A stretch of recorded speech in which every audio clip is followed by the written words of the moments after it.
ورحمۃ اللہ وبرکاتہ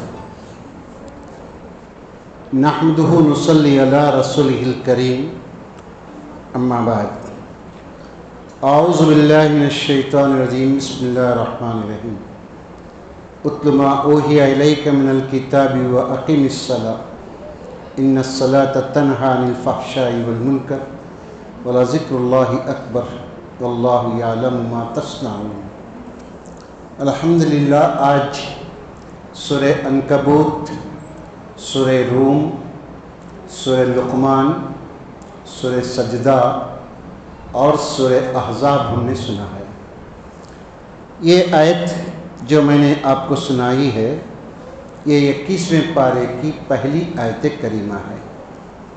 گزشتہ پارے میں 20ویں پارے میں ایک آیت ہے، اللہ تبارک و تعالی اپنے مومن بندوں کو اور سارے انسانوں کو گزشتہ اقوام جو جن جن عذابات میں ہلاک کی گئی ہیں ان کا ذکر کرتے ہوئے کہتا ہے فَكُلًّا أَخَذْنَا بِذَنبِهِ فَمِنْهُمْ مَنْ أَرْسَلْنَا عَلَيْهِ حَاصِبًا وَمِنْهُمْ مَنْ أَخَذَتْهُ الصَّيْحَةُ وَمِنْهُمْ مَنْ خَسَفْنَا بِهِ الْأَرْضَ وَمِنْهُمْ مَنْ أَغْرَقْنَا وَمَا كَانَ اللَّهُ لِيَظْلِمَهُمْ وَلَكِنْ كَانُوا أَنفُسَهُمْ يَظْلِمُونَ۔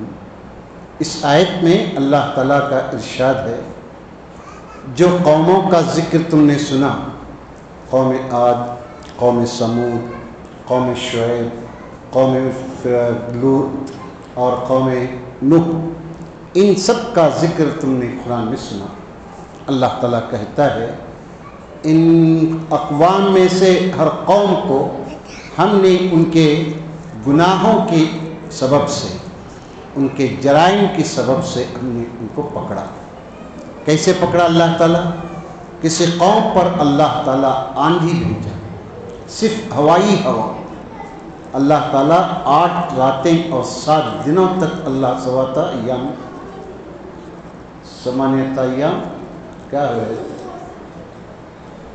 اللہ تعالیٰ کتنے راتیں ہیں؟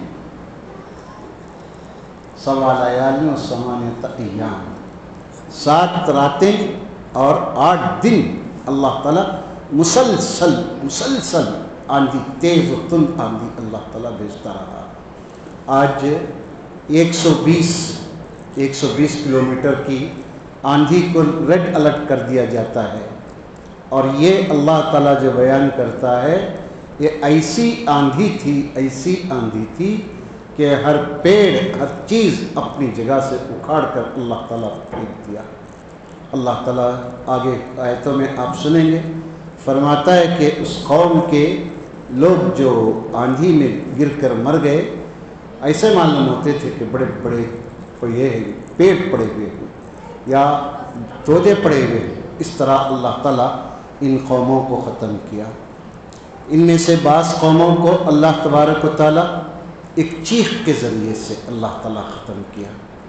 جبریل امین نے اس بستی میں جا کر ایک چیخ لگائی تو سب کے سب ہارٹ اٹیک ہو کر سب قتل ہو گئے۔ ان میں سے اللہ تعالیٰ بعض کو زمین میں دھنسا دیا، جیسے قارون کو اللہ تبارک و تعالیٰ زمین میں دھنسا دیا۔ کل سنا ہم نے کہ قارون کس طرح سے اپنے لاؤ لشکر کے ساتھ بہترین لباس میں جا رہا تھا۔ جو لوگ دنیا چاہتے تھے ان لوگوں نے قارون کے اس جاہ و جلال کو دیکھ کر تمنا کیا کاش ہم کو بھی ایسا ہوتا، ایسا ملتا تو کتنا اچھا ہوتا۔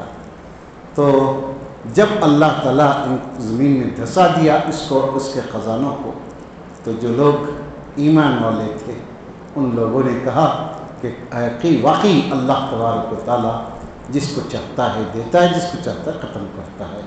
اللہ ایسے بھی عذابات دیتا ہے۔ زمین جسے ہم سلائڈنگ کہتے ہیں، لینڈ سلائڈ کرتے ہیں، اللہ تعالیٰ کا ایک عذاب ہے۔ ابھی کیرلا میں ہم نے دیکھا گزشتہ 2-3 مہینے پہلے شدید بارشیں ہوئی تو اس میں سیلاب میں زمین بہہ کر چلی گئی۔ اللہ تعالیٰ یہ بھی ایک عذاب لایا قوم پر۔ اللہ تعالیٰ فرماتا ہے بعض قوموں کو ہم نے کثرت بارہ سے، یعنی قوم نوح کو اللہ تبارک و تعالیٰ پانی میں ڈبو کر ختم کر دیا۔ یہ عذابات ہیں، اس لیے اللہ کے نبی صلی اللہ علیہ وسلم جب کبھی آندھی زور سے چلتی، بارش زور سے ہوتی، تو آپ صلی اللہ علیہ وسلم گھٹنوں کے بل بیٹھ جاتے اور دعا کرتے، اے اللہ اس آندھی کو، اس بارش کو ہمارے لیے عذاب اور آفت نہ بنا، بلکہ اس کو ہمارے لیے رحمت کی بارشیں بنا۔ پھر اللہ تعالیٰ بیان کرتا ہے 21ویں پارے میں کہ اللہ کے نبی صلی اللہ علیہ وسلم جو کتاب ہم نے آپ کو وحی کے ذریعے سے دی ہے، آپ اس کی آیتوں کو تلاوت کیجیے، نمازوں کو قائم کیجیے۔ نماز یقیناً انسان کو فحش اور منکر سے روکتی ہے، وَلَذِكْرُ اللَّهِ اکبر، اور اللہ تعالیٰ کا ذکر اس سے بڑی چیز ہے، اور اللہ تعالیٰ جانتا ہے جو تم کر رہے ہو۔ اس آیت کریمہ میں اللہ تعالیٰ نماز کی حکمت بیان کیا کہ نماز انسان کو برے اخلاق سے، فحش اور منکر سے روکتی ہے۔ نماز کو جب ہم نماز کے طریقے پر پڑھیں تو اس کا فائدہ ہوتا ہے، ورنہ وہ حدیث اس میں اللہ کے نبی صلی اللہ علیہ وسلم فرماتے ہیں کتنے ایسے مصلی ہیں نماز پڑھتے ہیں، ان کی نماز ان کے سر سے اوپر نہیں جاتی۔ کیوں؟ نہ خشوع ہے، نہ خضوع ہے، نہ دل کی حاضری ہے، نہ دماغ حاضر ہے، چپ پڑھ رہے ہیں، ایسے نہیں ہوتا۔ اللہ تعالیٰ نماز کے بارے میں حکمت بیان کیا کہ برائی سے روکنے والی نماز ہے۔ پھر اس کے بعد اللہ تبارک و تعالیٰ اس سورۃ شریفہ میں یہ بیان کیا کہ آپ صلی اللہ علیہ وسلم امی تھے، آپ لکھنا پڑھنا بالکل نہیں جانتے تھے۔ کیوں اللہ تبارک و تعالیٰ یہ کیا؟ بڑی حکمت اللہ تعالیٰ بیان کرتا ہے، ہم نے اپنے نبی کو ان پڑھ رکھا، امی رکھا۔ کیوں؟ اس لیے کہ اگر اللہ کے نبی صلی اللہ علیہ وسلم پڑھے لکھے ہوتے تو کیا کہتے قوم؟ آپ تورات اور انجیل پڑھ چکے ہیں، اس میں سے چند چیزیں، اس میں سے چند چیزیں، اس میں سے چند چیزیں لے کر ایک نئی چیز پیش کر رہے ہیں، اور یہ وحی اور قرآن کہتے ہیں آپ۔ یہ اعتراض مضبوط بھی ہوتا ان کا، اس لیے اللہ تعالیٰ کہتا ہے وَمَا كُنْتَ تَتْلُو مِن قَبْلِهِ مِن كِتَابٍ وَلَا تَخُطُّهُ بِيَمِينِكَ إِذًا لَارْتَابَ الْمُبْطِلُونَ۔ دیکھیے اللہ کہتا ہے اللہ کے نبی صلی اللہ علیہ وسلم نہ آپ کو پڑھنا آتا تھا نہ لکھنا آتا تھا۔ اگر یہ آپ کو یہ علم دیا جاتا تو کافر یہ کہتے، شک میں پڑھتے اور کہتے کہ یہ شک کی کتاب ہے، ہم اس کو نہیں مانتے۔ اس لیے ایک بڑی حکمت اللہ تعالیٰ کی آپ کو امی رکھنے کا یہی ہے کہ لوگ سمجھیں کہ محمد ان پڑھ تھا، پڑھا لکھا نہیں تھا۔ اتنی حکمت کی باتیں، پچھلی باتیں، اتنی قوموں کی باتیں، ان کے انکار، ان کا عذاب، یہ سب بتا رہا ہے تو واقعی یہ وہی ہے، اس لیے اس کو ماننا چاہیے۔ پھر اس کے بعد اللہ تعالیٰ ہجرت کے احکام بیان کیا۔ ہجرت کسے کہتے ہیں؟ ہجرت جہاں پر ہم جس مقام پر ہیں، اگر ہم وہاں دین پر نہیں چل سکتے، دین پر چلنا مشکل ہے، شاعر اسلام پر قائم رہنا بہت مشکل ہے، تو اللہ کا حکم ہے کہ اس بستی کو چھوڑ دینا چاہیے، دوسری جگہ پر جا کر آبادی میں رہنا چاہیے جہاں پر انسان اپنی مرضی کے مذہب پر چل سکے۔ اللہ تبارک و تعالیٰ اس آیت کریمہ میں فرماتا ہے یا عبادی الذین آمنوا ان ارضی واسعہ فایای فاعبدون۔ میرے بندو یہ بہانہ مت کرو، یہ بہانے مت کرو کہ لوگ مجھے نماز پڑھنے نہیں دیتے تھے اس لیے نماز نہیں پڑھ سکا، لوگ مجھے قربانی کرنے نہیں دیتے تھے اس لیے میں قربانی نہیں کر سکا، لوگ مجھے روزہ رکھتے تو توڑا دیتے تھے۔ یہ سب بہانے مت کرو، میری زمین بڑی وسیع ہے، آپ نکلو اپنی بستی کو چھوڑ کر، وہاں جا کر بسو جہاں پر میری عبادت تم سکون کے ساتھ کر سکتے ہو۔ یہ ہجرت کا اللہ تعالیٰ حکم دیا۔ پھر مہاجر کے ذہن میں دو خدشات ہوتے ہیں، معمولی چیز نہیں ہے۔ اپنے آبائی وطن کو چھوڑنا، اپنی جائیداد، اپنے رشتے، اپنے ناطے، ماحول، دوستی، سب کو چھوڑ کر جانا بہت بڑی قربانی ہے۔ آدمی کو دو قسم کا ڈر ہوتا ہے، میں جس بستی میں جاؤں گا معلوم نہیں وہاں کیسا ماحول ہوگا، ایک دوسرا روزی کا ڈر رہے گا، معلوم نہیں وہاں میری روزگاری کی کیا حالت ہوگی۔ اللہ ان دونوں چیزوں کا جواب دیتا ہے۔ دیکھو انسانوں، یاد رکھو کل نفس ذائقۃ الموت ثم الینا ترجعون۔ تم مکے میں رہو، مکے سے باہر ہجرت کر نکلو، کہیں بھی تم رہو، ایک انسان کو، ایک متنفس کو مرنا ہے، موت کا مزہ چکھنا ہے۔ موت کے بعد کیا ہوگا اچھی طرح ذہنوں میں بٹھاؤ، میری طرف تم سب کو لوٹ کر آنا ہے۔ اللہ کا اعلان مہاجروں کو سب کو ایک بات بتا دیا کہ تم موت کے ڈر سے یا سفر کے خدشے سے تم ہجرت کرنے سے باز آتے ہو تو یاد رکھو، ایک جگہ کہتا اللہ تعالیٰ اگر تم قلعے میں بند ہو تو بھی موت آ کر تم کو چکے گی اور موت کے گھاٹ تم کو اترنا ہی پڑے گا۔ اللہ تعالیٰ ایک جواب دیا۔ دوسرا اللہ تعالیٰ فرماتا ہے رہا روزگاری کا مسئلہ، دیکھو انسانوں، مسلمانوں، جانوروں کو تم دیکھو، کتنے جانور، کتنے پرندے ایسے ہیں جو اللہ تعالیٰ ان کی روزی کا انتظام کرتا ہے۔ صبح سویرے نکلتے ہیں، جیسے اللہ کے نبی صلی اللہ علیہ وسلم فرماتے ہیں اگر تم پرندوں اور جانوروں کی طرح توکل کرو گے تو اللہ تبارک و تعالیٰ تم کو ایسے رزق دے گا۔ دیکھیں وَكَأَيِّن مِّن دَابَّةٍ لَا تَحْمِلُ رِزْقَهَا اللَّهُ يَرْزُقُهَا وَإِيَّاكُمْ وَهُوَ السَّمِيعُ الْعَلِيمُ۔ تم روزی کا، میں دوسری جگہ جا کر مکہ چھوڑ کر جاؤں گا، دوسری جگہ آباد ہو جاؤں گا تو وہاں پر میری روزگاری کا کیا ہوگا؟ سنو، کوئی جانور ایسا نہیں ہے جو اپنا رزق اپنے ساتھ لے کر چلتا ہو، ہم ان کو رزق دیتے ہیں۔ آج بھی ہم نے سنا، آج بھی آیت ہم نے سنا کہ دیکھو رزق تم کو اور ان سب انسانوں کو، پوری کائنات کو رزق دینے کی ذمہ داری میری ہے۔ اللہ تعالیٰ فرماتا ہے کہ تم یہ بات اچھی طرح ذہنوں میں بٹھا لو، روزگاری کا مسئلہ میرے ذمے ہے، کوشش تم کرو۔ اللہ تمہارے دلوں کی آواز کو سنتا ہے اور تمہارے دل میں کیا ہے یہ بھی اللہ تعالیٰ جانتا ہے۔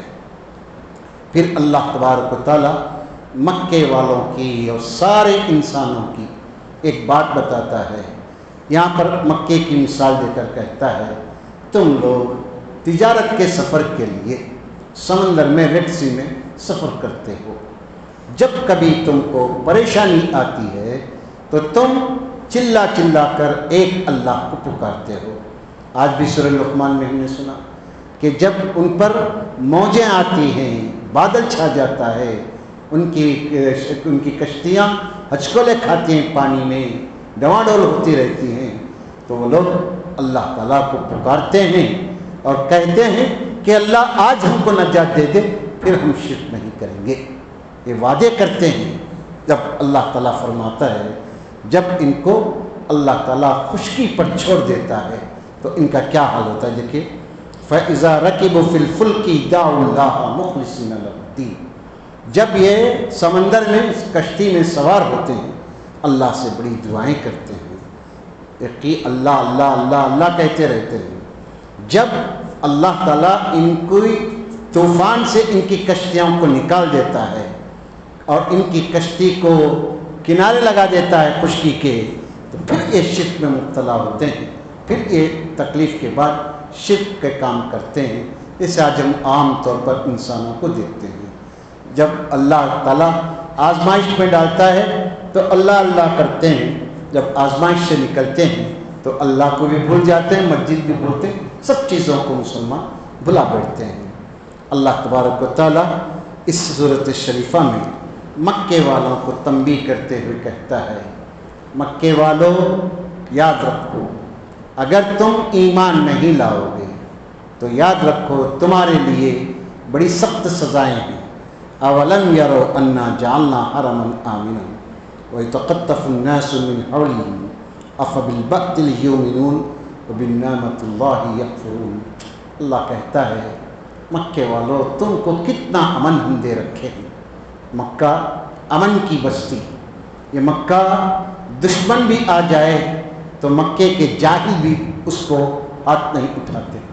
اگر کوئی درندہ بھی مکے میں آ جائے تو وہاں بھی اس درندے کو بھی کوئی شکار نہیں کر سکتا۔ اتنے امن کی جگہ پر تم کو میں نے رکھا ہے، پھر بھی تم ایمان نہیں لاتے، حالانکہ تمہارے اس بستی کے اطراف مکے کے آؤٹر میں جا کر دیکھو کتنا خون خرابہ، کیسا جنگی چیزیں ہو رہی ہیں، تم امن میں ہو۔ اللہ تم کو اتنا امن دینے کے باوجود ایمان نہیں لاتے اور اللہ کی نعمتوں کی ناشکری کرتے ہو، یہ اچھی بات نہیں ہے۔ دراصل ہمیں اس آیت میں اللہ یہ سبق دے رہا ہے، امن میں رہنا یہ بہت بڑی نعمت ہے۔ جیسے ہم تمل ناڈو میں بے حد امن میں ہیں، اس کے مقابلے میں دوسرے صوبوں کو دیکھیے، ابھی مہاراشٹر کو لیجیے، کیسا فساد ہو رہا ہے ناگپور میں، کیسے کیسی چیزیں دنیا میں ہو رہی ہیں، ہم کتنے امن میں ہیں۔ امن بہت بڑی نعمت اللہ تعالیٰ کی، گھر میں امن، تجارت میں امن، بازار میں امن، ہم جہاں رہتے ہیں پڑوس میں امن والا ہے، یہ بڑی نعمتیں ہیں اللہ تعالیٰ کا، یہ مجھے آپ کو شکر ادا کرنا چاہیے۔ اللہ آخری آیت سورہ عنکبوت میں فرماتا ہے جو انسان جس لائن میں محنت کرتا ہے اللہ تعالیٰ اس کے لیے وہ محنت کام کرتی ہے۔ وَالَّذِينَ جَاهَدُوا فِينَا لَنَهْدِيَنَّهُمْ سُبُلَنَا وَإِنَّ اللَّهَ لَمَعَ الْمُحْسِنِينَ۔ اللہ کہتا ہے جو لوگ جہاد میں محنت کرتے ہیں تو ہم جہاد کا راستہ ان کے لیے آسان کرتے ہیں، جو لوگ دین کے راستے میں محنت کرتے ہیں ہم دین کا راستہ آسان کرتے ہیں، جو لوگ دنیا کے لیے محنت کرتے ہیں دنیا بھی اس کو ہم جتنا چاہتے ہیں دیتے ہیں۔ اور ایک بات یاد رکھو، اللہ تبارک و تعالی ہر انسان کے لیے لیس للانسان الا ما سعی، انسان جو کرتا ہے اللہ اس کا پھل اس کو دیتا ہے۔ اللہ ہر ایک کے لیے راستے کھولتا ہے۔ ہاں اللہ کا خاص فضل، اللہ کی خاص رحمت ان لوگوں کے ساتھ ہوتی ہے جو نیک ہوتے ہیں، نیکوکار ہوتے ہیں، ان کے ساتھ اللہ کی رحمت ہوتی ہے۔ تو دعا کریں نیکی کے لیے، اللہ ہم کو جو توفیق دیا ہے، جو نماز، جو روزہ، جو تلاوت، جو تراویح، جو صدقات دے رہے ہیں، یہ اللہ کا احسان ہے، یہ اللہ کی توفیق ہے۔ دعائیں کریں کہ اللہ تعالیٰ اس کو قبول